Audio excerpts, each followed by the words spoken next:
4 বছরের এক শিশুকন্যার কানে ব্যথার জন্য শুক্রবার রাতে শিশুটির পরিবার তাকে কল্যাণী জওহরলাল নেহরু হসপিটালের আউটডোরে দেখাতে আসেন।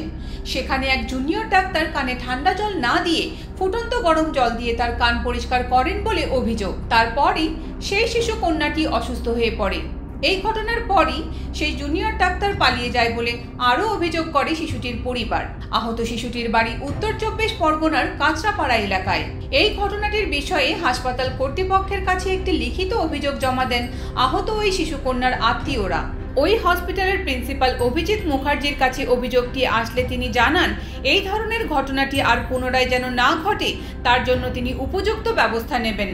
দুর্ভাগ্যজনক যেটা হয়ে গেছে, মানে ওটা গাফিলতি নয়, মানে ভুলবশত জলটাকে বুঝতে না পেরে ওটা ওনারা দিয়ে দিয়েছিলেন। দেওয়ার সঙ্গে সঙ্গে ওটাকে রেকটিফাই করেছেন। আমার কাছেও এসেছিলেন, মানে ওনার যে এসেছিলেন, আমি বললাম কি হ্যাঁ এটা হয়ে গেছে। আমরা ওর যেটা আছে, আমার সার্জারির ডাক্তার সঙ্গে সঙ্গে গেছে, ENT বড় ডাক্তারও আজকে যে আছেন সেও দেখেছেন, সব কিছু করেছেন। এখন আমরা ওনাকে অবজারভেশনে রেখেছি। নদিয়া থেকে সুরজিৎ দাসের report, U Bangla TV. U Bangla TV, হৃদয় ছুঁয়ে যায়।